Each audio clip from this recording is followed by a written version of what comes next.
Bienvenue à tous dans ce nouvel épisode. Aujourd'hui, j'ai le plaisir d'accueillir Perrine Ruby pour explorer le monde fantastique des rêves. Ensemble, nous allons découvrir à quoi servent les rêves et ce qu'ils peuvent apprendre sur ta personnalité au quotidien. Attends-toi à apprendre pourquoi est-ce que l'on rêve, comment le rêve nous aide à réguler nos émotions, comment vaincre ses cauchemars, pourquoi est-ce que tu devrais t'intéresser à tes rêves, comment se souvenir de tes rêves, quand est-ce que l'on rêve, comment les rêves nous informent sur l'environnement dans lequel on vit, et bien plus encore.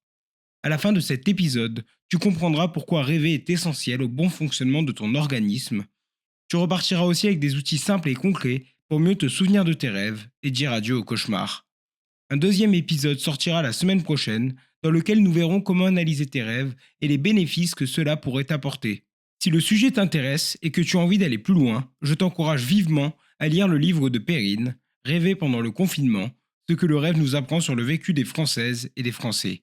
Dans cet ouvrage, elle explore d'abord l'état actuel de la science sur le rêve, puis elle propose au travers des récits de rêves de découvrir les étapes psychiques traversées par les Français durant cette période. Perrine a aussi co-organisé une exposition au musée des Confluences à Lyon avec l'historienne Jacqueline Carrois. L'exposition couvre toutes les dimensions du rêve, du scientifique à l'artistique, en passant par l'anthropologique. J'ai eu la chance d'y aller il y a quelques jours et je te la recommande grandement. En plus, l'entrée est gratuite pour les étudiants. Si tu veux aider Perrine dans sa recherche sur le rêve, tu peux le faire en répondant au questionnaire qui se trouve dans la description. Pour cela, tu as simplement besoin de te souvenir d'un de tes rêves du jour. Et si jamais tu ne te rappelles d'aucun rêve de la nuit précédente, tu peux toujours revenir un jour où tu t'en souviendras. Si tu as du mal à imaginer des images ou à identifier tes émotions, ton récit de rêve aiderait énormément Perrine et sa recherche. Merci pour ton aide et ta curiosité. Et sans plus tarder, voici Perrine Ruby.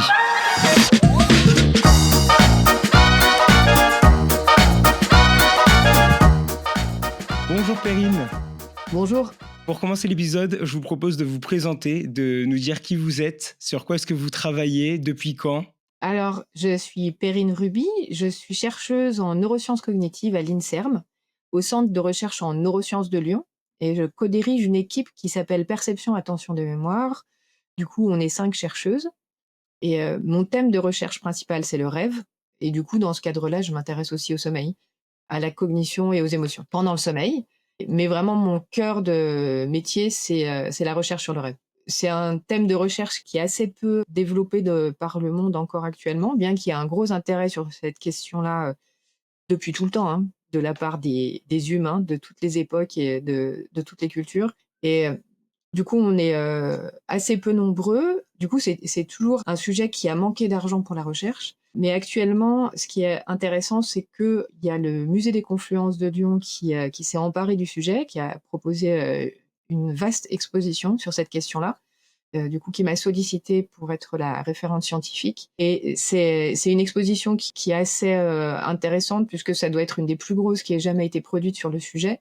Et du coup, qui a des perspectives qui sont très variées. Du coup, il y a une perspective scientifique, une perspective ethnologique, anthropologique. Il y a des perspectives artistiques. J'ai proposé de mettre une dimension aussi collective et politique à la fin. Il y a évidemment la question de la psychanalyse, de l'interprétation de la clé des songes qui est également abordée. Du coup, c'est une exposition qui est très riche sur cette question-là, qui permet d'aborder différents angles.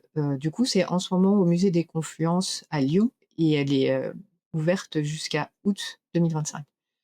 Et du coup, l'autre actualité, c'est que on a une étude en cours, du coup, pour faire avancer la connaissance sur la question du rêve.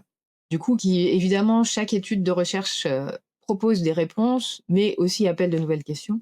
Et du coup, pour répondre aux questions de nos récentes recherches, du coup, on a conçu une enquête qui demande en fait à des participantes et des participants de rappeler et de répondre à quelques questions sur leurs souvenirs de rêve et un souvenir de la vie éveillée. Et on cherche du monde pour répondre à cette enquête actuellement. Du coup, n'hésitez pas, si vous vous souvenez de vos rêves, à répondre à cette enquête. Elle prend une petite demi-heure, et on cherche particulièrement des personnes qui auraient soit des difficultés à faire des images mentales, du coup, quand on ferme les yeux, essayer de se représenter un paysage qu'elles auraient vu. Donc, si des personnes se reconnaissent dans ce type de profil, ça nous intéresse particulièrement qu'elles répondent à l'enquête. Et puis on cherche, aussi des personnes qui auraient des difficultés à identifier, reconnaître et exprimer leurs émotions. Donc là, c'est pareil, si des personnes se reconnaissent dans cette, c'est un trait de personnalité en fait simplement de du coup, il y en a qui sont très expressifs sur leurs émotions, qui en parlent beaucoup, et d'autres qui en parlent moins.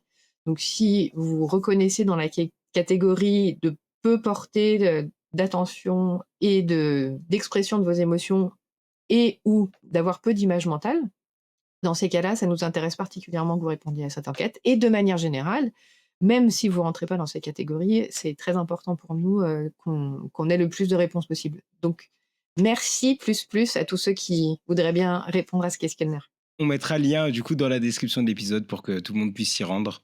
Je voulais pas partir sur cette piste dès le départ, mais là, je me sens obligé de poser la question. Est-ce que les gens du coup qui n'ont pas d'imagerie mentale, donc les aphantasies, qui me semble qu'on dit comme ça, est-ce qu'ils sont capables de rêver ou est-ce qu'ils rêvent différemment, c'est-à-dire bah, du coup sans imagerie mentale, sans peut-être juste des voix ou Alors, la question de la fantaisie, c'est un sujet qui a vu un intérêt, enfin, les neurosciences cognitives se sont emparées de ce sujet de manière très importante assez récemment, et c'est effectivement une question qui a pas mal d'enjeux. Puisque, en fait, la question de l'imagerie mentale, du coup, la capacité à se faire des images dans sa tête quand on a les yeux fermés, du coup, soit à revoir un paysage, soit à réévoquer une sensation ou un mouvement tel qu'on l'a fait. Du coup, c'est vraiment l'imagination de la perception en première personne. Donc, essayer de refaire la perception qu'on avait fait en vrai. Et en fait, cette capacité d'imagerie, notamment visuelle, elle est supposée jouer un rôle important, notamment dans les capacités, de la mémoire.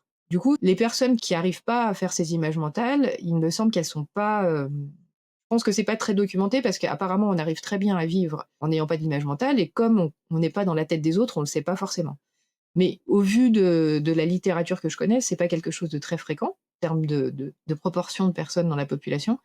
Donc c'est pas très facile de faire, des études et de documenter, le fonctionnement de la psyché de personnes, aphantasiques. Mais c'est, tout à fait capital justement pour, tester des hypothèses sur la mémoire et sur le rôle de l'imagerie, notamment dans la mémoire. Et en fait, l'imagerie, elle est supposée avoir un rôle dans énormément de processus mentaux. Donc c'est la raison pour laquelle, c'est une population qui a, beaucoup de succès actuellement en neurosciences et qui a beaucoup de neuroscientifiques, qui essayent d'étudier dans différents domaines, de connaissances. Du coup, il y a effectivement ceux qui travaillent sur la mémoire, mais il y a également des psychiatres, au centre de recherche en neurosciences de Lyon qui s'intéressent à cette question en ce moment. Moi qui m'intéresse au rêve, et du coup, évidemment, sur la question du rêve, c'est particulièrement intéressant puisque, il y a une dimension qui est très visuelle avec le rêve. Dans quelle mesure on peut l'appeler imagerie ou pas, c'est pas très clair parce qu'en fait, ce qu'on appelle imagerie à l'éveil, c'est je ferme les yeux et j'imagine un paysage. Quand on est très fort à faire une imagerie, ça peut, ressembler, fort à la perception, mais on sait que c'est différent, et phénoménologiquement, on ressent quand même qu'il y a une différence. Quand on est, en train de rêver, en fait, là, un rêve, la plupart du temps, on est convaincu que ça se passe pour de vrai et on a des perceptions, des représentations, on a l'impression que ça se passe pour de vrai. Donc c'est comme dans la vie éveillée. Donc de ce point de vue-là, c'est pas complètement clair pour moi, qu'on puisse appeler ce qui se passe en rêve de l'imagerie. Pour moi, ça se rapproche plus à de la perception qu'à de l'imagerie, dans le sens où, il y a des études qui ont montré qu'il y a des cortex primaires qui sont actifs plus que des cortex secondaires. C'est pas dans toutes les modalités que ça a été observé. Pour le cortex visuel, c'est pas complètement clair, mais pour le cortex moteur, par exemple, il y a une activité du cortex moteur primaire. Donc en fait, on peut pas vraiment parler d'imagination du mouvement, c'est plus de l'exécution du mouvement. Donc évidemment que des personnes qui ont du mal à se faire des images mentales, ça nous intéresse beaucoup de savoir, à quoi ressemble leur rêve. Mais dans les études qui ont été faites jusqu'à présent, en fait, les personnes qui souffrent d'aphantasie avec, des scores très forts d'aphantasie, ils se souviennent de leurs rêves, malgré tout. Donc c'est ça qui est intéressant, c'est d'essayer de comprendre, les différences. Donc il peut y avoir des différences de fréquence de souvenirs de rêve ou de qualité de rêve, et c'est ça qu'on aimerait bien, documenter. Et pour ce qui est de la, difficulté à se représenter et à exprimer ses émotions, là on parle d'alexithymie, c'est un trait de personnalité. C'est un petit peu la même chose, la question de l'émotion, c'est tout à fait central dans le rêve, et on sait que les personnes qui sont, très, alexithymiques, du coup, qui parlent très peu de leurs émotions, elles ont tendance à peu se souvenir de leurs rêves. Et du coup, là, c'est pareil, on aimerait mieux comprendre le lien. de pouvoir étudier les rêves de personnes qui parlent peu de leurs émotions, ça nous permettrait de pouvoir mieux comprendre les liens qu'il peut y avoir entre rêve et émotion, qu'on soupçonne assez forts. Ce que vous venez de dire implique 2 questions. Premièrement, quelle est la fonction du rêve du coup? Puisque si, la perception, enfin l'imagerie mentale ou la perception peut l'influencer et si, le fait de reconnaître ses émotions, d'être capable de les identifier peut, l'influencer, du coup, quelle est sa fonction? Quel est son rôle? Pourquoi est-ce qu'on en vient à rêver? Est-ce qu'on a une idée précise ou pas? J'ai envie de dire, c'est un petit peu le graal, hein, de la recherche sur le rêve, cette question. En fait, toute la recherche sur le rêve qui n'est pas ça, c'est parce qu'on n'arrive pas à faire de la recherche sur la fonction du rêve, j'ai envie de dire. De manière générale, c'est très difficile d'étudier le rêve de manière expérimentale et quand il s'agit de sa fonction, c'est pas là où c'est le moins difficile. Donc moi, c'est la raison pour laquelle j'ai commencé à travailler sur la fréquence de rappel de rêve. C'est que je voyais pas vraiment de stratégie pour avancer sur la question de la fonction. Mais c'était beaucoup parce que, j'avais été recrutée à l'INSERM, dans une commission de neurosciences où on me demandait en fait, d'enregistrer l'activité cérébrale des gens. En fait, on me demandait de rechercher des corrélats neurophysiologiques, du rêve. Ce qui est, en fait, pas vraiment possible actuellement puisqu'on n'arrive pas à localiser le rêve dans le temps. Du coup, on peut pas vraiment faire d'image, du cerveau rêvant par opposition à des images du cerveau qui ne rêverait pas. Donc on est un petit peu bloqué sur la question des corrélats cérébraux du rêve. Du coup, j'ai quand même essayé de travailler, là-dessus en utilisant une stratégie pour contourner le problème. En fait, j'ai enregistré l'activité cérébrale de personnes qui se souvenaient souvent de leurs rêves par opposition à des personnes qui s'en souvenaient rarement et ça nous a permis quand même de pas mal avancer sur la question des mécanismes impliqués dans le souvenir de rêve. Donc ça, c'était intéressant, mais évidemment, la question du souvenir de rêve, elle a d'autant plus d'importance si on peut répondre à la question du fonction du rêve. Donc la question de la fonction du rêve, c'est pas en allant regarder ce qui se passe dans le cerveau quand on rêve, on pourra le plus facilement avancer sur cette question-là. Évidemment, ça aiderait. Il se trouve qu'on peut pas et la source première, en fait, d'information pour, essayer de comprendre la fonction du rêve, c'est évidemment les récits de rêve, le contenu du rêve. Donc là, c'est plus vraiment une question de neurosciences, c'est plutôt une question de psychologie expérimentale et du coup, j'ai commencé à m'intéresser plus, à cette question-là, au cours des dernières années parce qu'évidemment, c'est celle qui nous intéresse tous le plus. Moi, l'hypothèse qui m'intéresse le plus sur la fonction du rêve, c'est, l'hypothèse d'un rôle du rêve dans la régulation des émotions. C'est celle qui m'intéresse le plus, à la fois parce que c'est celle qui me semble la plus crédible, aussi parce qu'elle donne une grosse importance au rêve, puisque la régulation des émotions, c'est, absolument capital pour la survie. Du coup, ça expliquerait que, du coup, ce processus ait été maintenu, à travers, l'évolution. Du coup, ça collerait avec le fait que c'est un processus adaptatif, du coup que, on dort mais qu'on rêve beaucoup, bien que ça soit, quand même, un gros risque pour la survie aussi, puisque quand on est endormi, on est plus vulnérable du point de vue des prédateurs qui pourrait y avoir autour. Attribuer, au rêve une fonction importante, ça me semble tout à fait cohérent avec l'importance qu'il prend dans le temps de nos vies. Et puis dans toutes les hypothèses qui ont été proposées, ce que je trouve de très intéressant avec cette hypothèse-là, c'est qu'elle est, en mesure d'expliquer toutes les caractéristiques du rêve, ce qui n'est pas le cas de toutes les hypothèses qui ont été proposées. Et c'est aussi une hypothèse qui est celle qui est la plus partagée, dans le monde de la recherche. Du coup, à travers le temps et à travers l'espace, c'est celle qui se maintient le plus, heu et qui, a le plus d'arguments en sa faveur, bien qu'il y en ait pas énormément. C'est vraiment difficile, effectivement, de trouver des stratégies pour apporter des arguments expérimentaux en faveur de cette hypothèse. Et donc, que se passerait-il si on privait les individus de rêve? C'est-à-dire que, par exemple, on les ferait dormir, mais on enlèverait les déjà, est-ce qu'on rêve dans toutes les phases du sommeil ou est-ce qu'on rêve uniquement dans la phase, du coup de REM sleep? Merci pour cette question. Heu, c'est une question qui est très importante, qui revient, très souvent et en fait, depuis qu'il y a eu, la découverte du sommeil paradoxal ou Rapid Eye Movement Sleep en anglais et depuis que les Américains, à la fin des années 50, ont fait une association entre ce stade de sommeil et le rêve, en fait, cette hypothèse, elle s'est transformée en vérité, indépendamment des résultats expérimentaux. C'est-à-dire qu'en fait, les résultats expérimentaux ne n'abondaient pas dans le sens de cette hypothèse, mais en fait, elle était très séduisante, elle a plu, beaucoup. En fait, c'était très séduisant, et ça résolvait beaucoup de problèmes. Du coup, elle s'est, complètement imposée dans le paysage à la fois, scientifique et dans le paysage médiatique.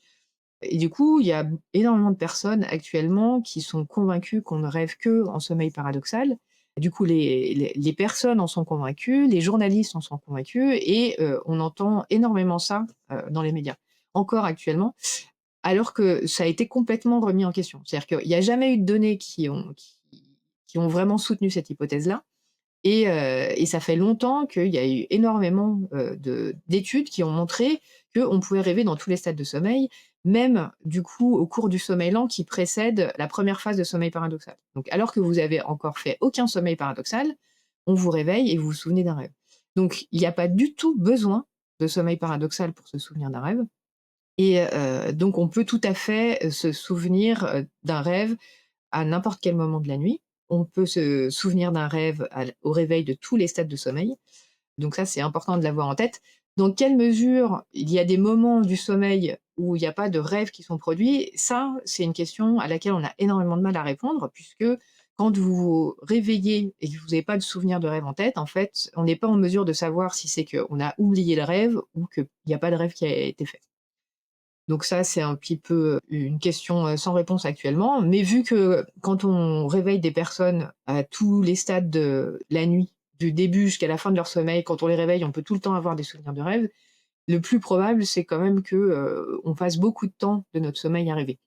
On rêve dans tous les stades de sommeil et pas uniquement en sommeil paradoxal et même si, il y a un peu plus de souvenirs de rêve en sommeil paradoxal que dans d'autres stades de sommeil, la différence n'est pas très importante et le facteur qui a beaucoup plus d'impact que le stade de sommeil, c'est début de nuit versus la fin de la nuit. C'est à la fin de la nuit qu'on se souvient le plus de nos rêves par rapport au début de la nuit, indépendamment du stade. En fait, le matin, vous dormez soit en sommeil en stade 2, en sommeil lent léger, ou en sommeil paradoxal. Et dans ces 2 stades de sommeil, vous êtes tout à fait susceptible de vous souvenir de vos rêves. Du coup, le matin, quand vous vous réveillez, que vous soyez en stade 2 ou en sommeil paradoxal, vous avez de grandes chances de vous souvenir de votre rêve et de vous souvenir d'un rêve qui est complexe, imagé, bizarre. En fait, c'est pas l'apanage du sommeil paradoxal d'avoir, des rêves très longs avec des scénarios complexes, et des bizarreries. Ça, c'est aussi tout à fait possible en sommeil lent léger. Donc c'est vraiment une affaire de début de nuit versus fin de nuit et il semblerait que ce qui différencie les personnes qui se souviennent souvent de leurs rêves par rapport à celles qui s'en souviennent rarement et puis qui différencie les réveils avec un souvenir de rêve et les réveils sans souvenir de rêve, vraisemblablement, c'est plus une affaire de souvenir qu'une affaire de production. Voilà. L'état actuel des choses, je pense que c'est plus ça la question. Donc, comment ça se fait que, parce que je voulais revenir à ce que vous avez dit au tout début, que le rêve n'était pas une imagerie mentale, mais vraiment une perception, et que par exemple, du coup, on voyait que lorsque l'on bouge dans le rêve, on observait le cortex moteur primaire, donc qui est responsable des mouvements, s'enclencher. Et à partir de ce moment-là, comment ça se fait que cela ne se traduit pas réellement en mouvement? C'est-à-dire que lorsque je bouge dans mon rêve, pourquoi est-ce que je me déplace pas dans mon lit? En fait, ce qui est assez troublant avec, le sommeil et le rêve, c'est que, du coup, le sommeil, c'est pas un état qui est homogène. Du coup, il y a plusieurs stades et ces différents stades, ils sont caractérisés par des états physiologiques qui sont extrêmement différents. Donc ça, c'est assez étonnant. D'un point de vue fonctionnel, on n'a pas encore toutes les réponses de pourquoi on a ces différents stades, pourquoi ils s'enchaînent de cette manière-là et quel rôle fonctionnel ils ont. Il y a encore vraiment beaucoup de questions sans réponse à propos du sommeil. Et du coup, le sommeil paradoxal, il a ces caractéristiques physiologiques éminemment particulières, du coup, qui expliquent, la raison pour laquelle, ça a été très tentant de faire une association stricte avec le rêve. C'est parce qu'on avait un état physiologique extrêmement bizarre et étrange, avec un état cognitif qui était aussi, possiblement très bizarre, et très différent de l'état éveillé. Donc à l'époque, les chercheurs se sont dit: «Ben, ça va bien ensemble ces 2 choses-là», puisque au cours du sommeil paradoxal, du coup, vous avez une atonie musculaire généralisée qui est due à un blocage, en fait, du message nerveux au niveau du tronc cérébral. C'est ça qui est intéressant, en fait. C'est que, du coup, le message moteur, il est bloqué, il va pas jusque dans les muscles, donc vous faites pas de mouvement, mais il est bloqué au niveau du tronc cérébral et pas au niveau du cortex. Donc, d'un point de vue subjectif, c'est vraisemblablement ça qui fait qu'on peut avoir l'impression de courir pour de vrai, parce qu'en fait, dans notre cerveau, on court pour de vrai. Et en fait, le message, il est bloqué au niveau du tronc, donc au niveau du cou, et c'est qu'il n'arrive pas à descendre, mais du point de vue du cerveau, ben, on court pour de vrai. Donc ça, c'est une caractéristique du sommeil paradoxal, donc atonie musculaire avec du coup blocage des messages, moteurs au niveau du tronc cérébral. Mais il y a aussi, au milieu de cette atonie musculaire, en fait, c'est des bouffées de mouvements rapides des yeux, alors que dans les autres stades de sommeil, les yeux ne bougent pas particulièrement. Une atonie, des saccades, de mouvements oculaires, une augmentation de la variabilité du rythme, cardiaque et respiratoire, donc ça aussi c'est étonnant. Une tumescence des organes génitaux, du coup chez les hommes, chez les femmes, systématique. Ça a été envisagé comme un critère qui permettait de détecter, ce stade de sommeil et une activité cérébrale qui est plus rapide que, celle qu'on observe au cours du sommeil lent. Donc en fait, on a un tableau qui est physiologiquement extrêmement étonnant. Du coup, on a un cerveau qui se met à être un peu plus actif qu'au cours du sommeil lent, mais pas complètement comme à l'éveil. On a une variabilité du rythme respiratoire et cardiaque qui fait penser que, en fait, le corps se réveille un peu, mais en même temps, on est complètement paralysé. Donc c'est vraiment et puis c'est cette tumescence des organes génitaux, bah, il y a vraiment, c'est un tableau complètement, énigmatique d'un point de vue physiologique et qui n'a pas, nécessairement de traduction dans le contenu du rêve. En fait, cette variabilité l'augmentation de la variabilité de la fréquence cardiaque, on pourrait se dire que c'est associé justement à un contenu de rêve, qui montre du coup une activité très variable avec certaines fois une activité motrice importante et puis des moments plus calmes. On pourrait s'attendre à ce que du coup tous les rêves soient érotiques vu qu'on a une tumescence des organes génitaux, ce qui n'est pas du tout le cas. Donc il y a encore beaucoup de questions et vraisemblablement ce qu'on comprend, c'est que l'état physiologique est un ensemble plus grand que, le contenu cognitif du rêve. C'est-à-dire que, en fait, le rêve, c'est une partie de l'activité, que toute l'activité, neurophysiologique, au cours du sommeil, ne se traduit pas dans le contenu de la pensée. Donc voilà, il y a simplement une partie de ce qui se passe dans notre cerveau qui se traduit dans le contenu de la pensée et dans le contenu du rêve et du coup, c'est ça qu'il faut qu'on essaye de mieux comprendre, si on veut mieux comprendre le rêve.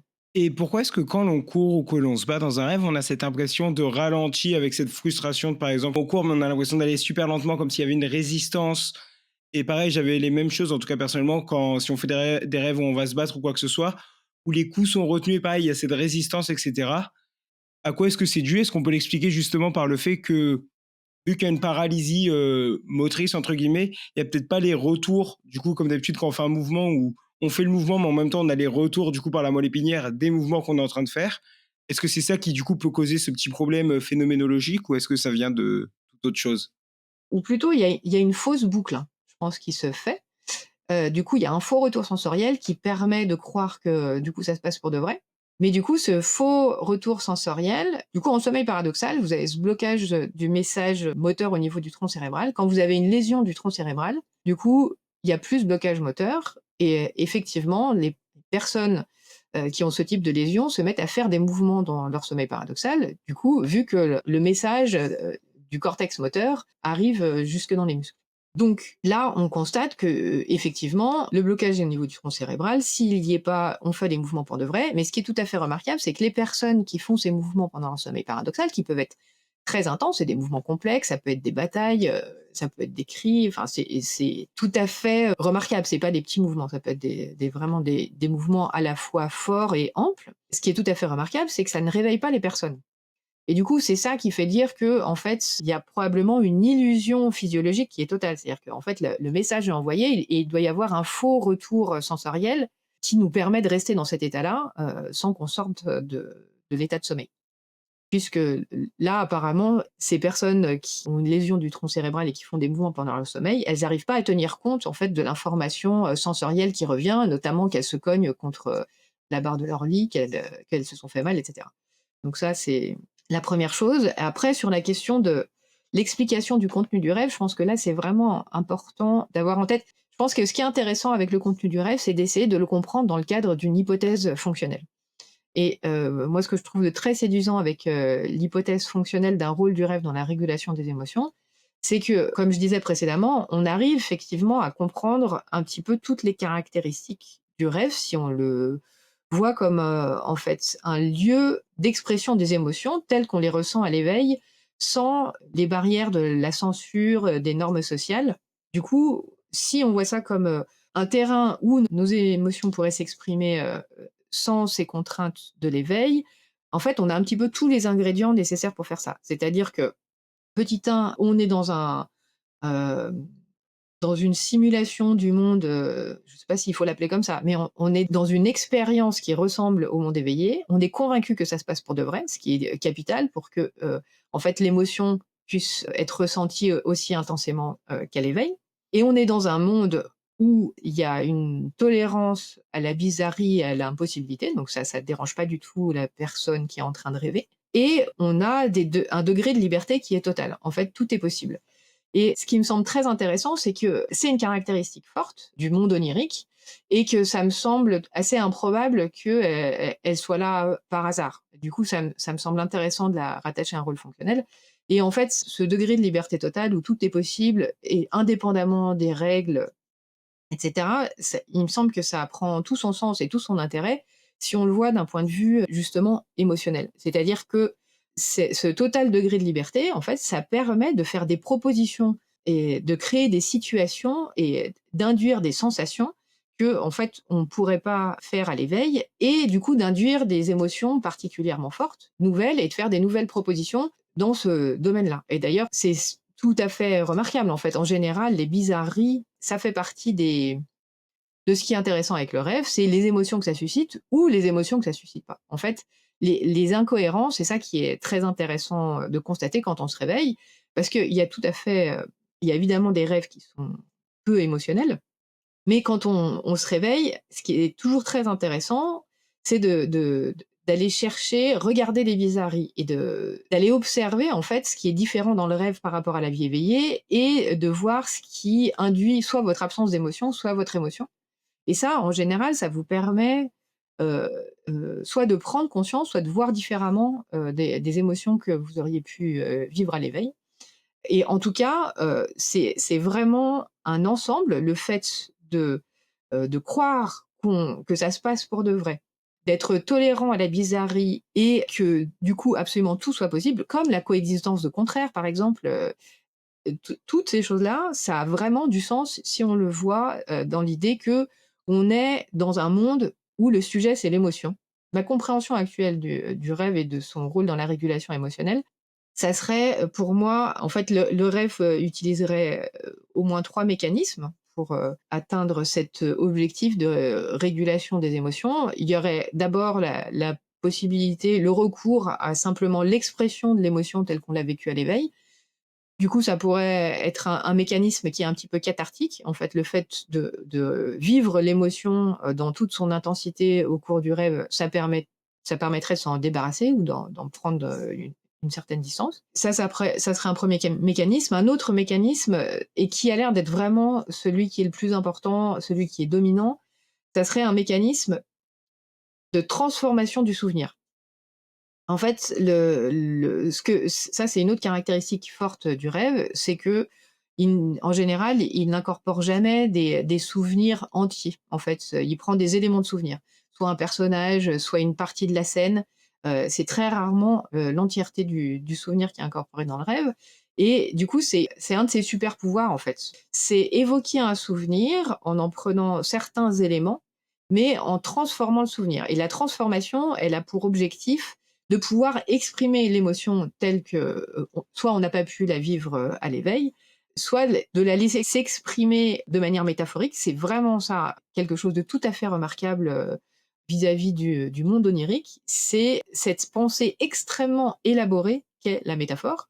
Du coup, l'expression métaphorique de l'émotion, c'est vraiment, j'ai envie de dire à l'éveil, on n'arriverait pas forcément à faire des choses aussi élaborées, aussi complexes et aussi justes, en fait.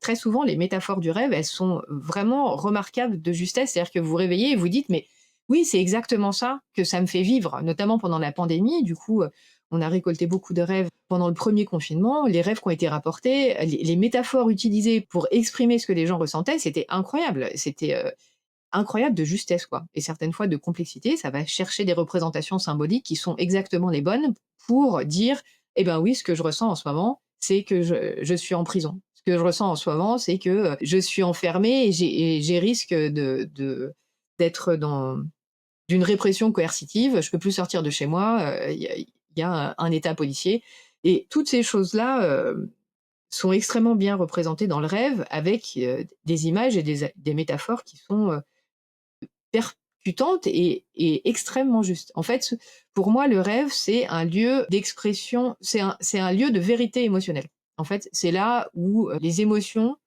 que vous avez pu avoir à l'éveil, elles s'expriment, telles qu'elles sont pour de vrai et à travers la métaphore, à la fois elles arrivent à s'exprimer et à la fois elles permettent à la rêveuse ou au rêveur qui en avait pas forcément conscience, du coup, d'en prendre conscience et aussi de faire un pas de côté, par rapport à ça. En fait, probablement de voir ça différemment, de voir ça avec plus de recul, de pouvoir l'associer ou la représentation symbolique, intrinsèquement, ça permet de prendre de la distance et du coup, ce 2e mécanisme de transformation du souvenir et d'expression métaphorique de l'émotion, c'est probablement quelque chose qui est extrêmement puissant, justement pour prendre de la distance et diminuer l'intensité, émotionnelle associée au souvenir.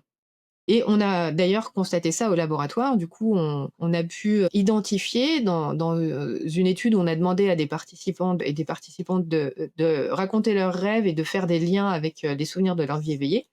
On s'est rendu compte que la version rêvée d'un souvenir avait une intensité émotionnelle diminuée par rapport à la version vécue du souvenir. Donc c'est vraiment un argument, là, pour le coup, qui est très fort et qui va dans le sens de cette hypothèse de rôle du rêve dans la régulation des émotions, où effectivement, on voit que le travail du rêve, ce que propose le rêve, ça permet d'avoir une intensité émotionnelle associée au souvenir qui est diminuée et ça, que le souvenir soit positif ou négatif. Quand les souvenirs sont neutres, il n'y a pas d'effet. Donc ça montre bien comment le cerveau endormi, le cerveau rêvant retravaille nos souvenirs, ça a un impact sur leur intensité émotionnelle. Donc ça me semble, tout à fait cohérent, des résultats expérimentaux qui sont cohérents avec l'hypothèse. Donc les 2 premiers mécanismes, un mécanisme cathartique qui exprime l'émotion telle qu'elle a été vécue, vraiment littéralement, c'est-à-dire pendant le confinement, c'était: «J'ai peur de mourir» à l'éveil et dans mon rêve: «J'ai peur de mourir», la même chose. Et puis, transformation du souvenir avec l'expression métaphorique de l'émotion, où là, on est plus dans des rêves qui mettent en scène, des attaques de vampires ou d'extraterrestres, des catastrophes naturelles, des régimes coercitifs qui se mettent en place et où là, en fait, ça permet de mesurer l'inquiétude que fait naître, la situation, qu'on n'avait peut-être pas mesurée à l'éveil. Donc ça, c'est les 2 premiers mécanismes et ce qui était très intéressant, c'est que grâce à cette enquête qu'on a fait, au cours du premier confinement, on a pu constater moi j'ai été tout à fait surprise. Évidemment, je m'attendais, à ce qu'il y ait un impact, de la pandémie sur le contenu des rêves, mais on s'attendait surtout à ce qu'il y ait un impact avec une augmentation de négativité et puis d'incorporation de tous les aspects négatifs de la situation de l'époque dans le contenu du rêve. Mais on a constaté qu'il y avait aussi un petit pourcentage de personnes, environ 7 des personnes qui ont répondu, qui ont rapporté faire des rêves plus positifs qu'avant, le confinement, pendant cette période-là. Ce qui nous a tout à fait, surpris et en fait, quand on regarde le contenu de ces rêves, effectivement, on a affaire à des rêves qui sont, extrêmement positifs. Moi, ce qui m'a surprise aussi, c'est l'intensité dans la positivité. On a souvent l'impression qu'on ne peut pas avoir des rêves aussi positifs que ce que les cauchemars sont négatifs, par exemple. Et en fait, là, il y avait vraiment des intensités de positivité qui étaient énormes avec, des rêves de monde sauvé où il y avait plus de maladies, on vivait en parfaite harmonie avec la nature et plus généralement, c'était des rêves de réalisation de désirs, de choses qu'on ne pouvait pas faire à l'éveil. C'est-à-dire, aller courir dehors, faire des fêtes, voir ses proches et puis il y a eu aussi une fréquence de rêves érotiques très importante.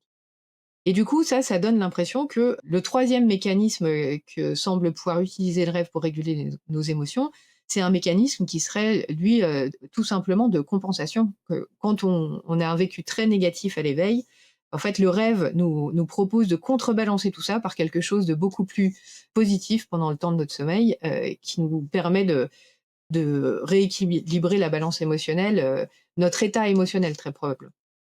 Donc tout ça montre qu'en fait, c'est évidemment complexe, la régulation des émotions.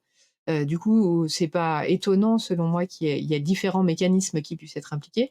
Là, c'est les hypothèses que j'ai formulées à la suite de cette enquête qu'on a fait pendant le premier confinement. Maintenant, il va falloir essayer de trouver des stratégies expérimentales pour tester ces hypothèses. Est-ce qu'il y a une différence dans la régulation émotionnelle par rapport à, par exemple, si on a toute une nuit où on se souvient d'aucun rêve, est-ce que du coup ces rêves ont été aussi efficaces dans leur rôle de régulation émotionnelle qu'une nuit où on va se souvenir par exemple d'un rêve ou de plusieurs rêves? Est-ce que le fait que l'on se souvienne du rêve, qu'il fasse un pas dans la conscience, c'est-à-dire qu'au réveil on s'en rappelle, est-ce que c'est parce que l'intensité était plus forte ou est-ce qu'on se rappelle aussi de rêves qui n'étaient pas forcément intenses?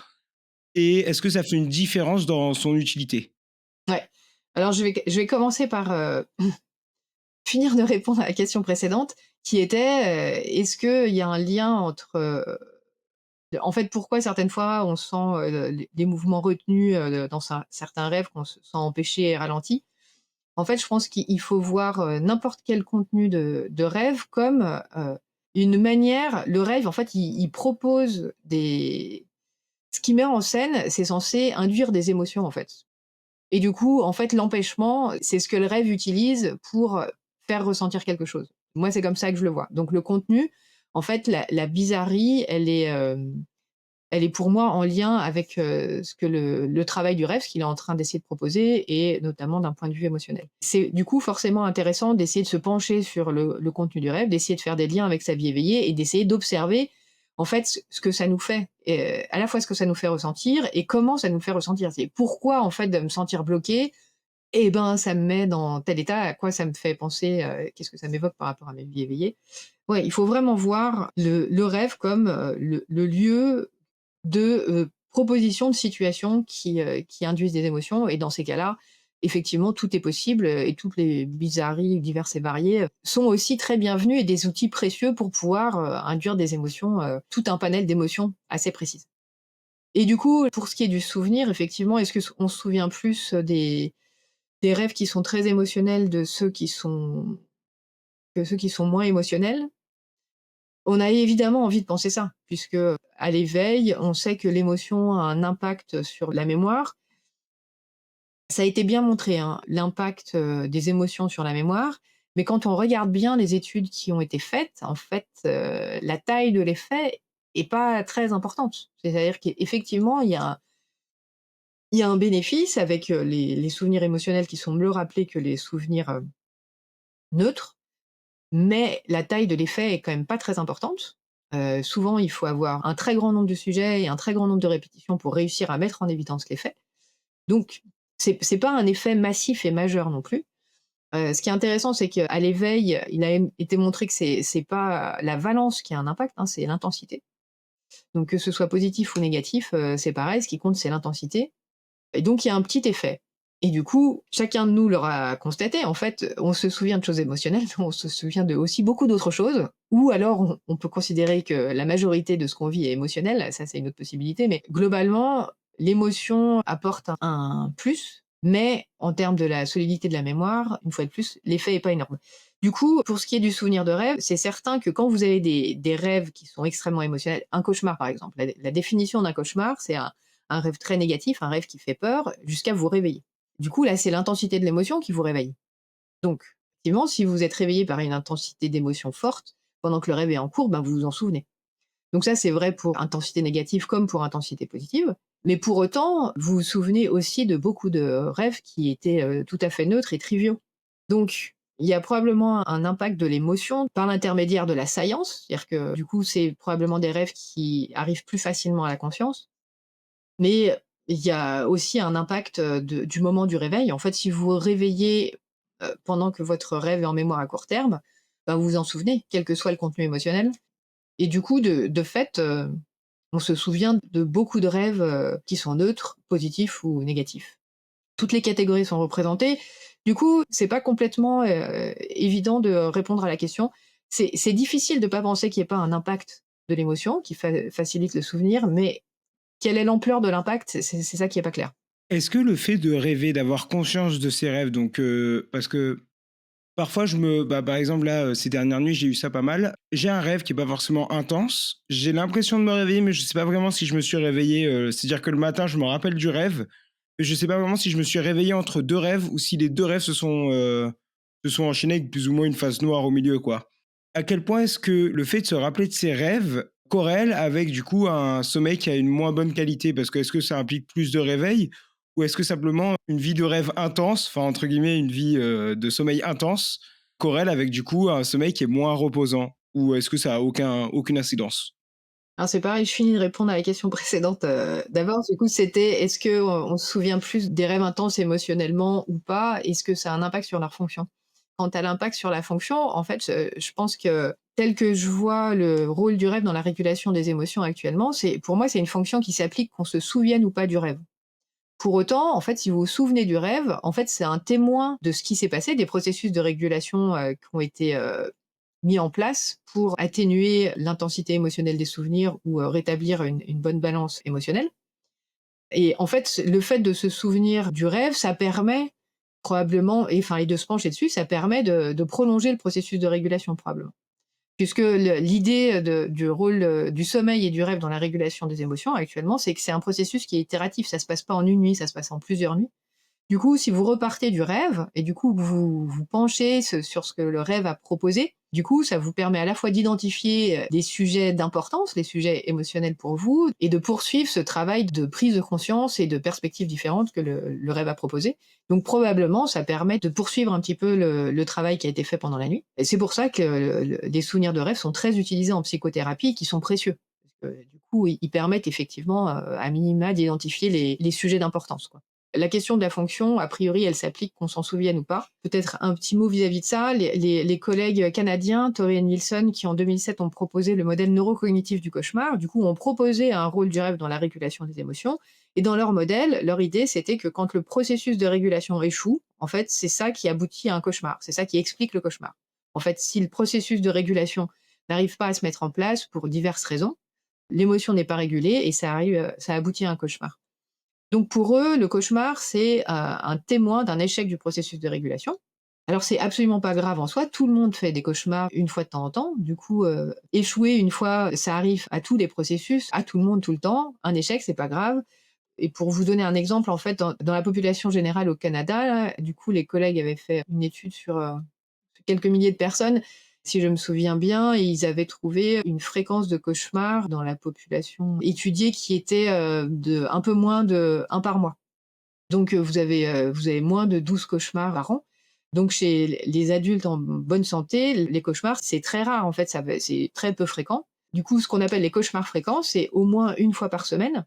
En fonction des études, c'est entre 2 et 5 de la population qui ont des cauchemars fréquents. Et les cauchemars fréquents, ça par contre, c'est un symptôme à prendre très au sérieux puisque, en fait, les facteurs de risque des cauchemars fréquents, c'est, l'insomnie et la dépression et le cauchemar fréquent, c'est un facteur de risque de suicide. Donc c'est vraiment quelque chose de très important et c'est vraiment il faut voir ça comme, un témoin d'une souffrance psychologique qui est importante, qu'il faut prendre en compte. Il y a des stratégies, notamment comportementales, pour faire diminuer la fréquence des cauchemars. Du coup, il faut pas s'en priver. Il y a beaucoup de personnes qui pensent qu'en fait, on peut rien faire contre ces cauchemars. On peut tout à fait faire quelque chose sans faire nécessairement une psychanalyse ou une psychothérapie et c'est vraiment important de le faire puisque, en fait, si vous diminuez pas la fréquence de vos cauchemars, vous rentrez dans un cercle vicieux où vous craignez d'aller dormir, du coup, vous régulez moins bien vos émotions, du coup, tout s'aggrave. Donc c'est vraiment très important de ne pas rester avec des cauchemars fréquents et je le redis, il y a des stratégies, comportementales, donc non médicamenteuses qui permettent, de diminuer leur fréquence, donc c'est très important de le savoir, de prendre en compte ces cauchemars et de ne pas les laisser s'installer. Donc on est sur les cauchemars. Est-ce qu'il y a justement des thérapies? Est-ce qu'on a développé un peu comme des TCC ou des choses que les gens pourraient faire pour, soit s'ils ont le même cauchemar qui se répète, comment est-ce qu'ils peuvent juste sortir du cycle? Ou si juste ils ont une tendance à faire des cauchemars assez souvent, comment est-ce que justement ils en viennent à les enlever ou en tout cas à diminuer la cadence? Une des stratégies comportementales qui fonctionne très bien pour se débarrasser de ces cauchemars, c'est la thérapie par répétition, d'images mentales qui consiste en fait à se rappeler d'un cauchemar, le matin, le réévoquer, de le reconvoquer et puis d'en changer le contenu. Donc vous vous réveillez avec cette histoire absolument terrifiante en tête, vous la rappelez et vous la transformez en une histoire qui est plus du tout terrifiante, une histoire sympathique et vous répétez ce nouveau scénario, plusieurs fois dans la journée. Et cette stratégie, on ne sait pas comment ça marche, mais ça fonctionne très bien. Donc en fait, de se répéter ce nouveau scénario, ça va, diminuer la fréquence des cauchemars, même si c'est pas des cauchemars récurrents. Vous voyez ce que je veux dire? Même si vous faites des cauchemars avec des thèmes différents, cette stratégie, si vous l'appliquez à chaque fois que vous avez un cauchemar, ça fonctionne très bien pour diminuer leur fréquence. C'est vraiment, important, de diffuser cette information parce que c'est vraiment une stratégie simple et qui est facile, dont tout le monde peut s'emparer et qui fonctionne très bien dans la majorité des cas quand on se l'applique à soi-même chez soi. Après, quand ça marche pas dans ce contexte-là, d'appliquer cette stratégie avec un psychothérapeute, ça peut augmenter les chances de succès. Et il y a aussi le MDR, qui est une autre stratégie qui peut bien fonctionner pour faire diminuer la fréquence des cauchemars. Donc il y a différentes stratégies et qu'il ne faut pas hésiter à explorer et à utiliser.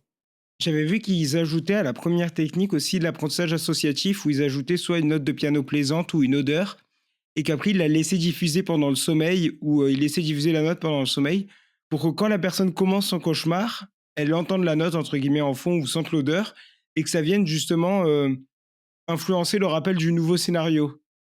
C'est-à-dire que comme ça permettait pendant le sommeil après de rompre la chaîne, en même temps. C'est-à-dire que pendant le sommeil, je sais pas si ça déclenchait un rêve lucide, mais en tout cas ça permettait à la personne, peut-être même juste inconsciemment, juste dans son rêve, mais en tout cas de changer par exemple, je sais pas si c'était, retravailler la fin du scénario pour enlever le cauchemar et ben ça permettait à la personne d'avoir plus de chances de s'orienter sur cette direction au fur et à mesure, des apprentissages.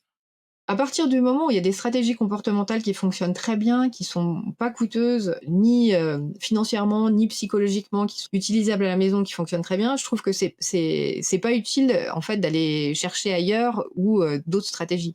Et surtout, toutes les stratégies qui s'attaquent au sommeil d'une manière ou d'une autre, ou qui risquent de modifier ou d'impacter le sommeil, je me dis: «C'est vraiment dommage ou pas utile de faire ça», sachant qu'on peut s'y prendre autrement.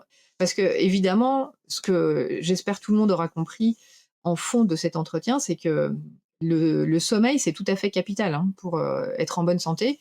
Donc il faut avoir tout le temps en tête que c'est la chose à préserver par tous les moyens.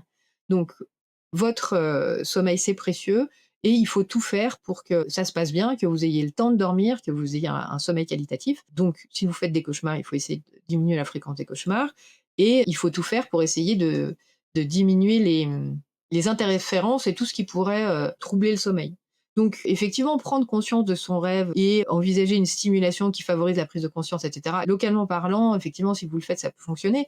Mais je me dis: «Pourquoi utiliser ça si avec d'autres stratégies qui ne risquent pas d'impacter le sommeil, on y arrive aussi?» C'est, d'ailleurs un mécanisme, je pense, qui fonctionne bien chez les personnes qui font pas souvent de cauchemars. C'est, je sais pas si vous avez déjà constaté vous-même, certaines fois, il y a des rêves qui s'embarquent pas très bien et on se rend compte que, il y a une certaine conscience qui émerge dans le rêve de se dire: «Ah mais non, mais c'est un rêve» ou, une espèce de proto-volonté d'essayer de s'extirper de cette situation-là qui permet de vous protéger de rêves qui pourraient partir en cauchemar. Donc ça fonctionne très bien, possiblement naturellement et puis certaines fois, ça fonctionne pas.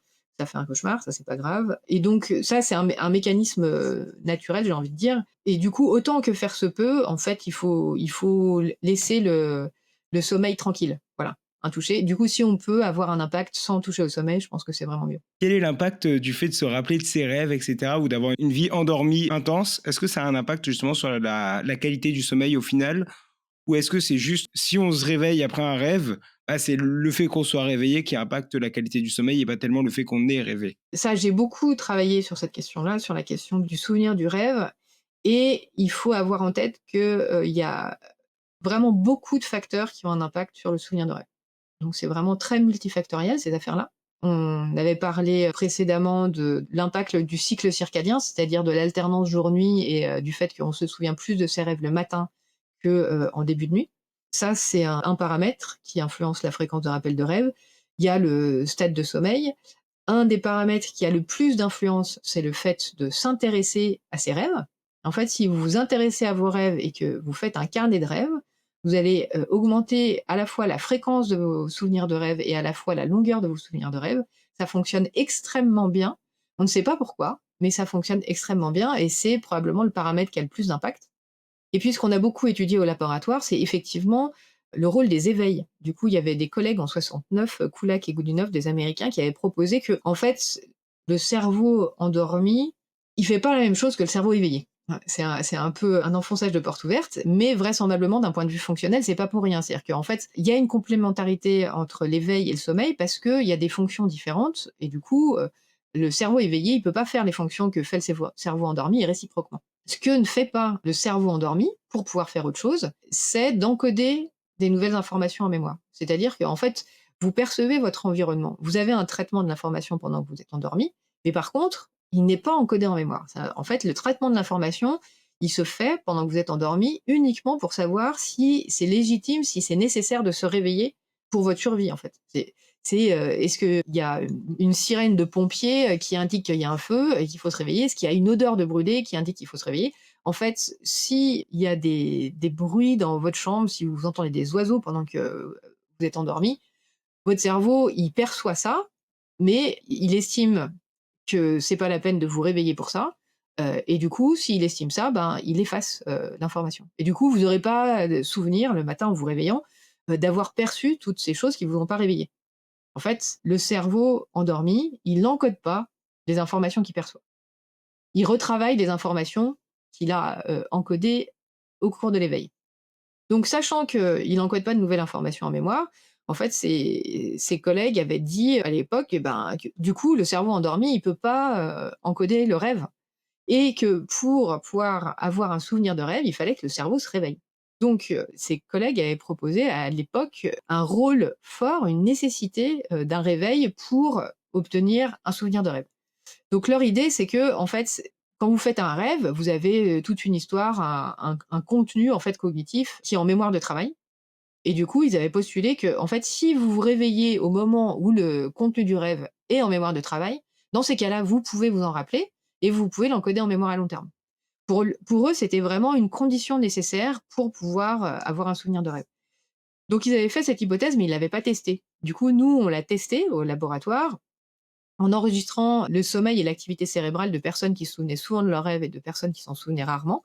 Et on a effectivement constaté que ceux qui se souvenaient souvent de leurs rêves, ils avaient des éveils au cours de leur sommeil qui étaient légèrement plus longs. Mais là, c'est très important de ne pas se tromper sur, de quoi on parle. Ici, nous, on a étudié des étudiants, qui étaient en parfaite santé, physiologique et cognitive, et du coup, qui ont dormi au laboratoire, qui avaient des caractéristiques de sommeil qui étaient tout à fait normales. Toutes les caractéristiques de leur sommeil étaient normales. Il y avait simplement ceux qui se souvenaient souvent de leurs rêves, qui avaient des éveils qui étaient légèrement plus longs que ceux qui s'en souvenaient rarement. Donc ceux qui se souvenaient souvent de leurs rêves, ils avaient des éveils au cours de leur sommeil qui étaient en moyenne de 2 minutes, par opposition à ceux qui se souvenaient rarement de leurs rêves, qui avaient des éveils en moyenne de 1 minute. Donc c'est une toute petite différence. Donc on se rend bien compte que en fait, c'est quasiment imperceptible, que c'est du sommeil qui est tout à fait normal, en fait, que c'est 2 façons de dormir différentes simplement. En fait, cette limite 1 minute, 2 minutes, ça a l'air d'être le temps, nécessaire pour que le cerveau reprenne ses capacités d'encodage en mémoire, tout simplement, de conscience, d'encodage en mémoire et du coup, en fait, on se rend compte que la différence entre ces 2 groupes de personnes, c'est simplement des opportunités d'encodage de rêve en mémoire et pas des différences de capacité de mémoire. C'est vraiment des différences d'opportunités. Donc si vous avez des éveils un tout petit peu plus longs, ben, vous avez votre cerveau qui est capable d'encoder en mémoire et s'ils sont plus courts, bah, vous avez votre cerveau qui est pas capable d'encoder en mémoire et donc c'est ça la différence principale et c'est vraiment très important de pas faire le raccourci qui est complètement faux de dire: «Ceux qui dorment mal se souviennent mieux de leurs rêves». Ça, c'est vraiment pas vrai. Nous, les personnes qu'on a étudiées étaient en parfaite santé, leurs caractéristiques de sommeil étaient tout à fait normales et puis les personnes insomniaques qui ont pas nécessairement une augmentation de leur, fréquence de souvenirs de rêve. Du coup, l'insomnie, c'est une pathologie, donc il y a d'autres mécanismes qui entrent en jeu. Mais du coup, chez des personnes en bonne santé, il y a ces éveils qui sont un tout petit peu plus longs, qui permettent l'encodage du rêve en mémoire. Et après, il y a aussi des personnes qui se plaignent de trop se souvenir de leurs rêves. Donc ça, c'est intéressant parce que c'est une plainte. Du coup, en fait, c'est des personnes qui vous disent qu'elles sont, fatiguées par leurs rêves. En fait, elles ont l'impression de se réveiller le matin en étant fatiguées, qu'elles ont trop rêvé, que ça les a épuisées, physiquement et cognitivement. Et en fait, il y a eu quelques études qui ont étudié le sommeil de ces personnes-là et elles ont constaté qu'effectivement, elles avaient plus d'éveil que des personnes qui n'avaient pas ce symptôme, plus d'éveil au cours de leur sommeil. Donc ça marche dans les 2 sens, en fait. Si vous augmentez un petit peu la durée des éveils, vous augmentez vos souvenirs de rêve. Après, si vous avez de trop nombreux éveils longs pendant votre sommeil, eh ben, votre sommeil, il est moins de bonne qualité, vous avez beaucoup de souvenirs de rêve et du coup, là, c'est fatigant. Du coup, dans les facteurs qui ont un impact sur, le souvenir de rêve, il y a des facteurs liés au sommeil et globalement, avoir un sommeil de bonne qualité, c'est toujours mieux, c'est toujours favorable et si vous voulez vous souvenir de vos rêves, il suffit de faire un carnet de rêves. Ça, on n'a pas encore étudié l'impact du carnet de rêve sur la durée des éveils au cours du sommeil, il faudrait qu'on fasse ça. Ce que je veux dire par là, c'est qu'on ne connaît pas le mécanisme. Quand on fait un carnet de rêve, on se souvient mieux de ses rêves, c'est pas du tout sûr que ça passe par l'intermédiaire d'une augmentation des éveils, au cours du sommeil ou de leur durée. C'est possiblement une augmentation du niveau de conscience du contenu de la psyché au cours du sommeil, et notamment le matin. Ça, c'est aussi quelque chose qui serait intéressant, d'étudier. Donc il y a beaucoup de paramètres qui ont un impact sur le souvenir de rêve et globalement, pour finir, à propos des éveils, les éveils au cours du sommeil, c'est tout à fait normal et on n'en a pas nécessairement conscience. Une manière de s'en rendre compte, c'est que certaines fois, quand vous dormez avec quelqu'un qui parle la nuit, il dit quelque chose, vous voudriez vous en souvenir, puis le lendemain matin, vous vous rendez compte que vous avez complètement oublié. Et on peut aussi aller aux toilettes, pas s'en souvenir le matin.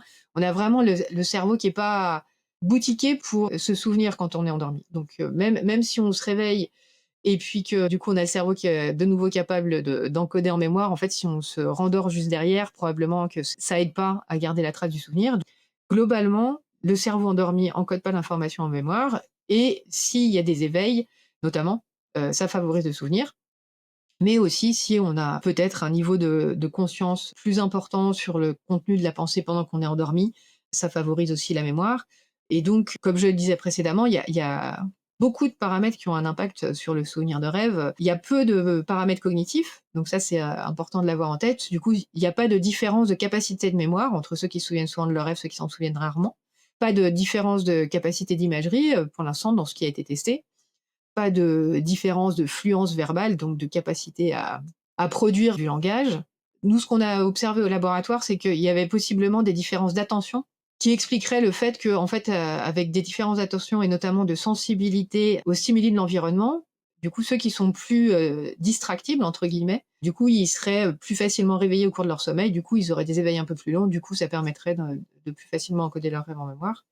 Mais globalement, c'est le seul aspect cognitif qui peut, différencier les personnes qui se souviennent souvent de leurs rêves de celles qui s'en souviennent rarement. Et du coup, c'est vraiment pas dans ce champ-là qu'il y a le plus de différences. Là où il y a des différences, c'est plutôt en termes de traits de personnalité. Ce qui est assez cohérent avec ce qu'on a observé aussi d'un point de vue neurophysiologique, avec, en fait, une activité du cerveau à la fois à l'éveil et pendant le sommeil qui est différente chez ces 2 catégories de personnes, ceux qui se souviennent souvent de leurs rêves, ceux qui s'en souviennent rarement. Et pour les traits de personnalité qui sont différents entre les 2 groupes, il y a notamment la créativité, l'ouverture à l'expérience et puis un trait de personnalité que l'auteur a appelé, thin et thick boundaries. Du coup, c'est des traits de personnalité fines et de traits de personnalité épaisses qui définissent, plus ou moins, d'un côté les créatifs dépressifs qui dorment beaucoup et puis de l'autre côté les obsessionnels, un petit peu rationnels, qui dorment moins. Et du coup ça c'est effectivement un espèce de continuum sur lequel, les fréquences de souvenirs de rêve s'alignent bien.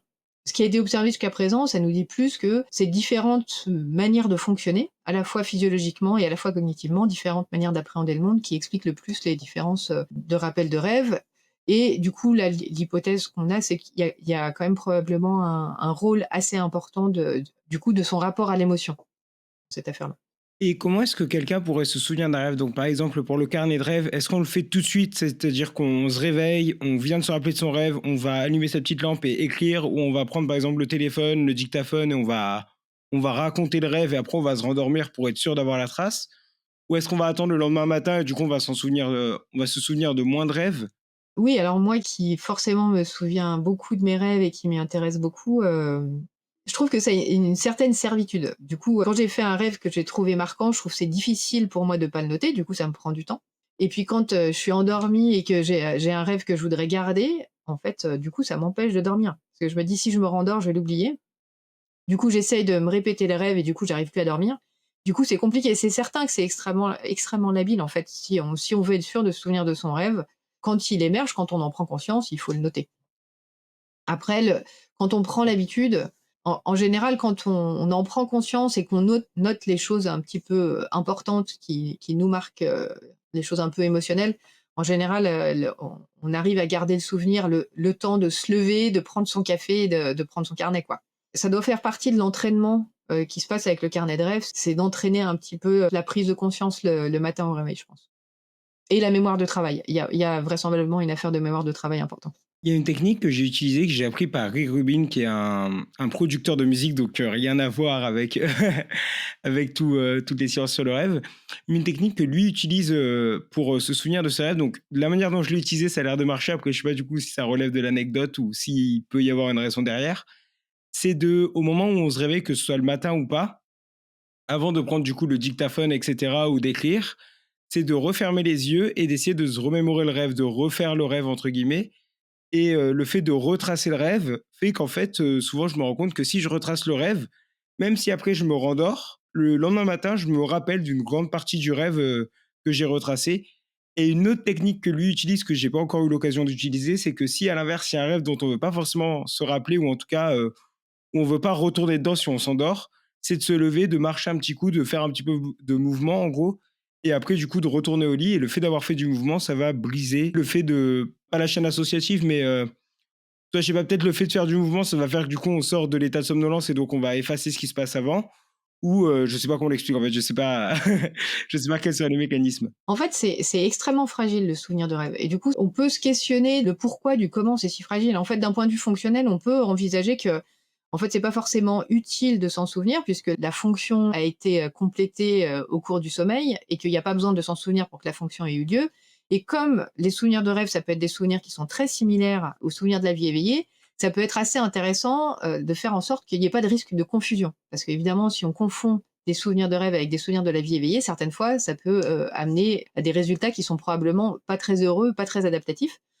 Du coup, on peut envisager qu'on ait un mécanisme physiologique qui favorise le fait d'oublier les souvenirs de rêve pour pas faire trop interférence avec les souvenirs de la vie éveillée qui sont, fonctionnellement plus importants pour, nous adapter à notre environnement.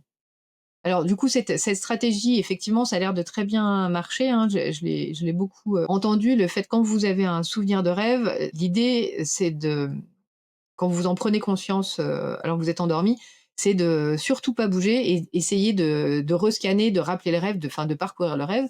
Effectivement, là, du coup, vous êtes éveillé.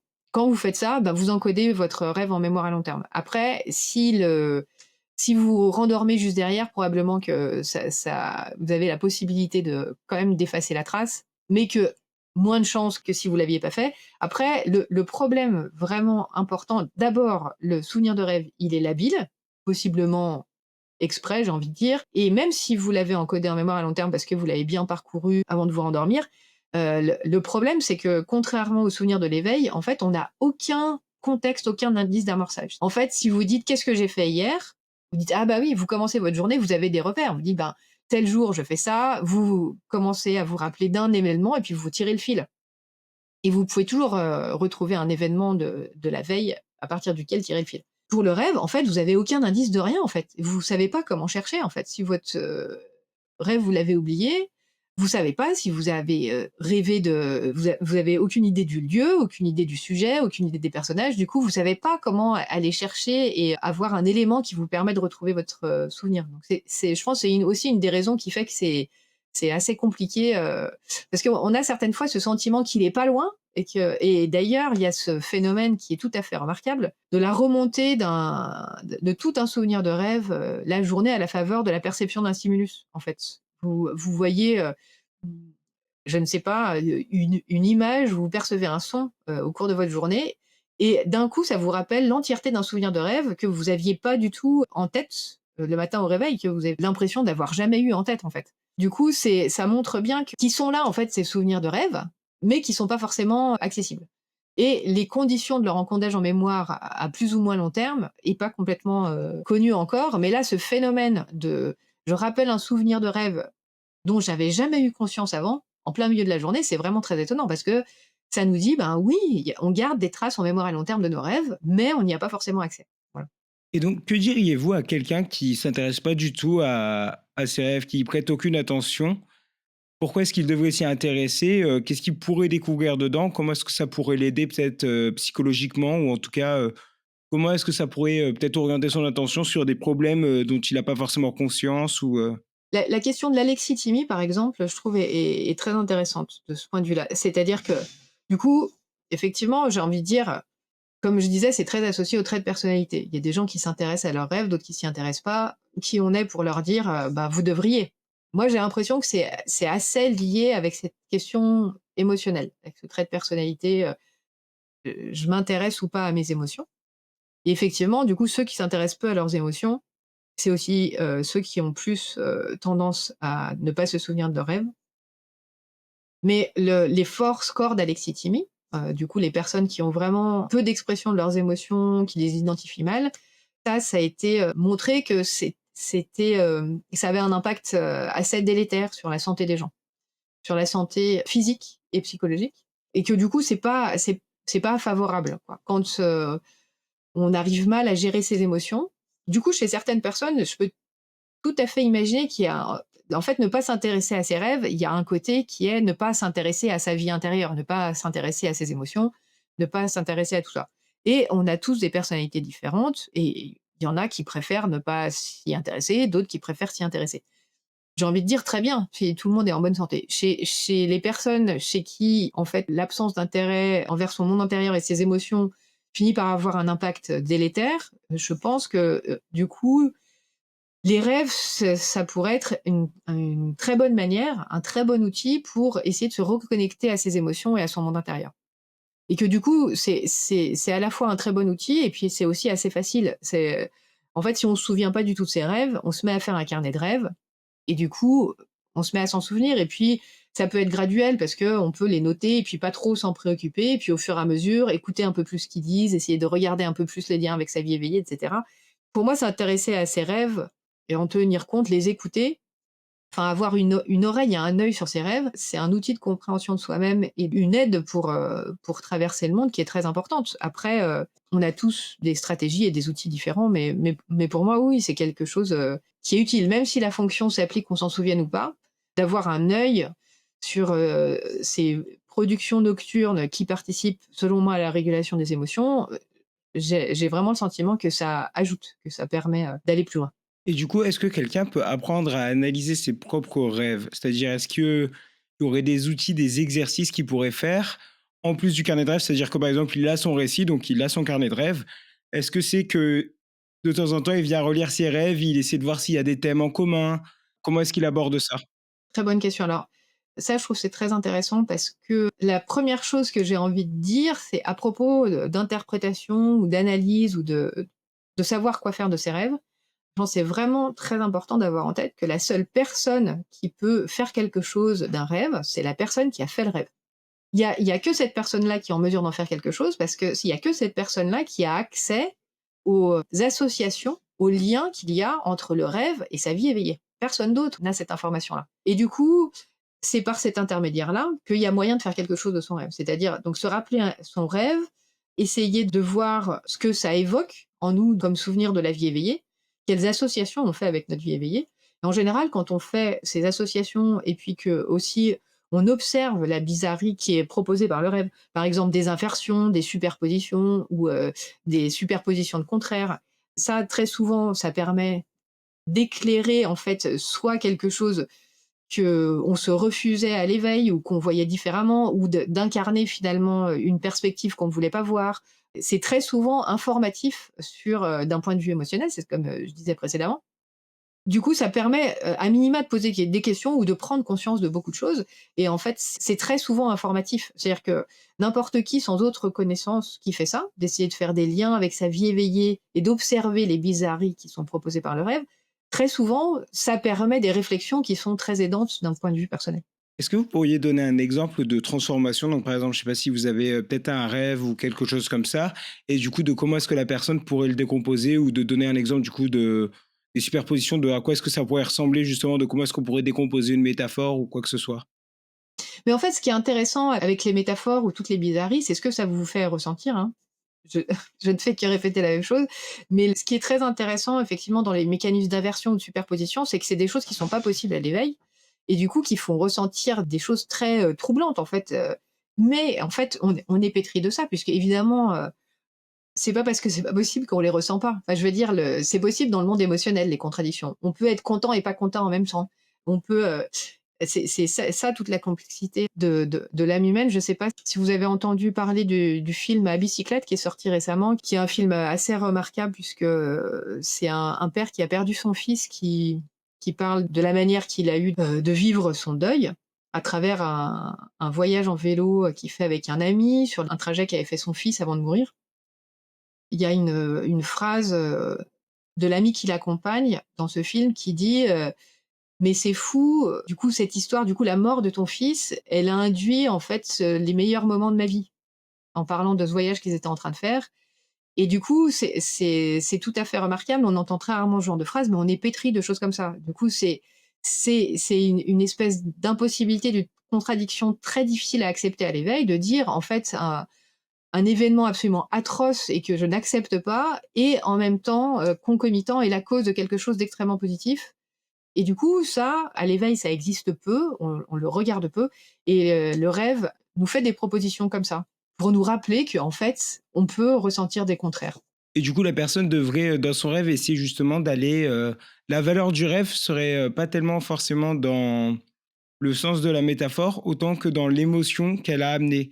La personne devrait peut-être se concentrer, donc quand elle note son rêve, elle devrait faire gaffe de bien noter l'émotion qu'elle a ressentie du mieux qu'elle peut. Ouais et c'est surtout ce que ça je pense qu'il y a vraiment je redis ça aussi, il y a une vérité émotionnelle dans le rêve. C'est que en fait, effectivement, ce que le rêve vous fait ressentir, en fait, il faut pas le voir comme, une exagération ou une mise en scène. En fait, il vous révèle ce que ça vous a fait, en fait. Et du coup, quand, il y a des rêves pendant le premier confinement de personnes, qui, rêvent de régime totalitaire, de policiers ou de militaires qui tirent sur les gens quand ils ont pas d'attestation, il faut pas le voir comme, un film américain, il faut le voir comme, j'ai vraiment peur de ça, en fait. Et ça, on n'a pas forcément ce réflexe. On a et du coup, c'est aussi frappant. On se dit: «Mais waouh, ça me fait autant d'effet que ça, quoi, c'est incroyable, ça me fait vraiment peur, en fait». Et on n'a pas forcément ce réflexe. Je pense qu'il faut vraiment, écouter l'émotion, qu'a proposé le rêve et pas la balayer d'un revers de main en se disant: «Bah non, c'est juste un rêve». Apparemment, c'est quelque chose que je ressens vraiment et que je ressens aussi fort. Du coup, il y a quelque chose de très, de très révélant. Il y a plus, vous êtes vous-même avec vous-même sans censure, sans morale, sans normes sociales. Du coup, c'est là, si vous êtes d'accord d'écouter, c'est là que vous saurez comment ça se passe à l'intérieur de vous.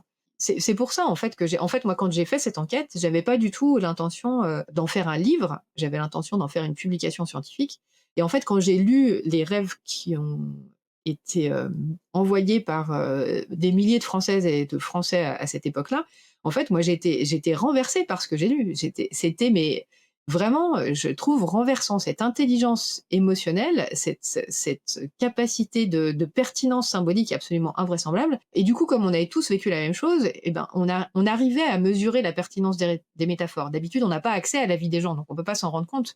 Là, d'un coup, on avait tous vécu la même chose et du coup, on pouvait voir, ces métaphores absolument incroyables. J'ai souvenir d'un, notamment, une personne qui se réveille, avec des médecins, du coup, son rêve était dans un hôpital avec des médecins autour d'elle qui voulaient lui retourner les poumons comme un gant. Il lui disait: «Non, non, non, mais vous inquiétez pas, c'est pour votre bien, c'est pour vous sauver, on est obligé de faire ça» et elle disait: «Mais c'est horrible, ça fait un mal de chien» et effectivement, le rêve disait: «Mais non, en fait, ça marche pas, c'est pas possible» et on te dit: «C'est pour ton bien» et en fait, ça parlait de toutes les contradictions qui étaient proposées, à l'époque, de dire, on savait pas si les il y a certains qui disaient: «Il faut mettre des masques, ça protège», d'autres qui disaient que: «Non, non, pas du tout», et puis toutes les mesures qui ont été proposées, qui étaient contradictoires, où on n'arrivait pas forcément à comprendre comment elles étaient bénéfiques pour nous. Donc il y a vraiment, ce champ de tous les possibles, ça permet vraiment au cerveau endormi de faire des propositions extrêmement sophistiquées et précises pour évoquer exactement, ce que ça vous fait ressentir, quoi. Ce qui vaut le coup aussi, c'est vraiment de regarder son rêve parce qu'on peut être tenté de se dire: «Ah ben, c'est juste c'est bizarre, ah je comprends pas». Mais en fait, quand on se penche sur la bizarrerie, sur, c'est quoi en fait? Effectivement, est-ce que c'est une inversion? Comment c'est en fait, c'est quoi qui a produit cette émotion-là? C'est là où en fait on arrive à faire le lien avec sa vie éveillée. Dire: «Ah bah oui, bah c'est le contraire de ce qui s'est passé en vrai» ou alors c'est la superposition de 2 éléments ou ça inverse et du coup forcément ça donne un autre éclairage. Et parce que là, j'ai l'impression dans ce que vous décrivez, pas que le rêve a une approche, une fonction pas prémonitoire, parce que dans le sens qu'il va pas prédire quelque chose, mais j'ai l'impression qu'il permet de donner un accès à une sorte, bah, justement, j'ai pas envie de dire de vérité, parce que pareil, c'est un gros mot vérité, mais une sorte de perception sans tabou, comme si quelque chose qu'on avait perçu, c'est-à-dire que par exemple pendant le confinement, toutes les mesures un petit peu totalitaires, toutes les dérives un peu totalitaires qu'il y a eu, les contradictions comme vous disiez, etc. Toutes ces choses qui étaient plus forcément acceptées ou en tout cas qui étaient tabous dans le domaine public, c'est-à-dire que on pouvait pas forcément parler avec les gens, il y avait de grosses valeurs émotionnelles, donc il y avait vraiment un clivage où certaines personnes pensaient comme ça, d'autres comme ça, et du coup il y avait du mal à faire un petit peu aller prendre la vérité ou en tout cas ce qui était juste chez chacun, j'ai l'impression que le rêve était un peu l'endroit où ces choses ont pu s'exprimer et que du coup, si du coup on était capable d'écouter nos rêves, on arrive à mettre le doigt parfois sur quelque chose qui est juste, sur quelque chose, enfin qui est juste, oui, comme on le perçoit en tout cas de la réalité, et que du coup, on peut se libérer un petit peu de toutes ces pressions, de tous les tabous qui nous empêchaient entre guillemets de réfléchir proprement à ce qui est en train de se passer. Beh, oui, c'est exactement ça, hein. Donc quand je parle de vérité émotionnelle, c'est parce que justement le cerveau endormi permet d'exprimer l'émotion sans tous les empêchements de la conscience éveillée, qui est garante de la morale, des normes sociales, et cetera.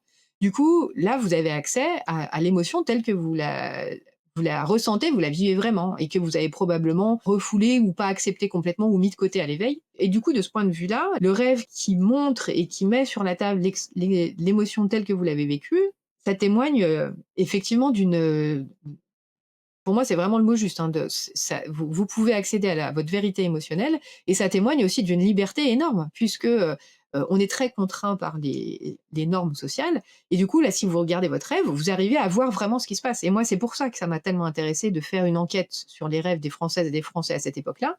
C'est que pour moi, c'était le seul moyen d'avoir un accès à ce qui était réellement en train de se passer, de savoir quel était l'enjeu, en fait, de la période.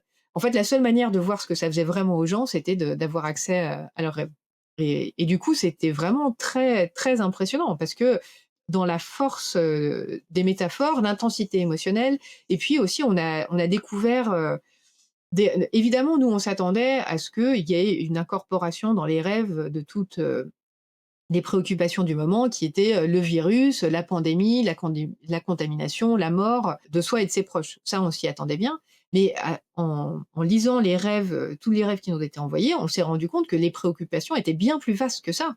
Qu'il y avait des préoccupations, la préoccupation principale, c'était à propos de l'avenir, l'incertitude vis-à-vis de l'avenir, ça c'était le thème majeur de tout ce qui a été rapporté. On a vu, cette thématique d'intrusion dans l'intimité aussi qu'on n'avait pas vu venir, qui était, du coup, induite à la fois par la peur du virus qui s'introduit dans notre corps, mais aussi l'intrusion de la vie professionnelle dans la vie personnelle avec, ce confinement qui nous enfermait chez nous pour travailler. La crainte de l'enfermement, la préoccupation qu'il y a eu à cette époque, moi j'aurais pas du tout, pensé en termes de rapport d'importance. En fait, la crainte de la mort du virus, elle était importante, mais, à aucun moment j'aurais soupçonné une aussi forte importance des attestations. En fait, les gens n'ont pas arrêté de rêver des attestations et ils rêvaient tout le temps des attestations, qu'ils les aient bien remplies ou pas, des attestations qui marchaient pas. En fait, il y avait une crainte majeure de l'empêchement de la liberté. Les gens arrivaient de prison, vraiment la limitation de la liberté, ça a été une énorme préoccupation qui s'est beaucoup exprimée dans les rêves. Du coup, en fait, on a appris ce qui se passait vraiment dans ce pays à travers les rêves qui ont été rapportés. Donc c'est pour ça que j'ai trouvé que c'était absolument capital de rendre en quelque sorte ces rêves aux Françaises et aux Français et aussi de faire acte, de nouveau de partage, à un moment où justement on était tous isolés chacun de notre côté et on était obligés de vivre ça sans le concours de nos congénères. Là, j'ai trouvé que c'était vraiment, un acte de résistance et de combat de la situation qui était vraiment important. J'ai réussi à trouver une éditrice qui a bien voulu, publier ses rêves, du coup, je m'en réjouis et je leur en remercie beaucoup. C'est EDP Science qui a permis de publier ses rêves dans un livre qui s'appelle «Rêver pendant le confinement», ce que le rêve nous apprend, sur le vécu des Françaises et des Français. Voilà. Du coup, je ne saurais que trop vous recommander de lire ces rêves. Habituellement, les rêves d'autrui, c'est difficile d'accès. On se dit: «On va pas pouvoir comprendre de quoi il s'agit». Là, c'est vraiment un très bon exemple pour mesurer, en fait, tous nos ressentis communs, toutes nos manières communes de rêver et puis de vraiment voir, ce qui a pu se passer pour, tout un chacun pendant cette période. Quand j'ai lu le livre là, du coup, vous me l'aviez envoyé pour préparer l'épisode, j'étais assez étonné déjà, de voir que les rêves étaient vraiment intelligibles. Je m'attendais à quelque chose de beaucoup plus, chaotique et surtout j'étais étonné aussi de l'investissement émotionnel que j'ai eu. C'est-à-dire que ça m'a vraiment rappelé, alors que là on est sorti de la période, ça fait 3 4 ans, ça m'a rappelé des choses que je me dis: «Ah oui, c'est vrai que là il le doigt est mis sur quelque chose que ouais, je ressentais et je l'avais pas nommé à ce moment-là», il y avait bien ça dans le fond en fait. J'espère que l'épisode t'a plu. Si c'est le cas, n'hésite pas à laisser un like et un commentaire pour me faire savoir ce que tu en as pensé. Tu peux aussi rejoindre l'aventure en t'abonnant à ma chaîne YouTube, à mon compte Instagram et à mon compte TikTok. Tu peux aussi t'abonner et laisser 5 étoiles sur Spotify et Apple Podcast.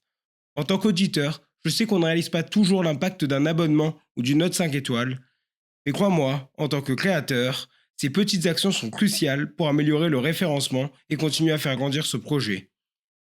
Si tu as des amis ou de la famille qui pourraient être intéressés par le podcast, n'hésite pas à leur en parler ou même à le partager en story. Encore une fois, c'est le meilleur moyen de me soutenir et de participer à cette aventure. Merci pour ton soutien et ta curiosité. Et sur ce, je te dis à la semaine prochaine pour un nouvel épisode.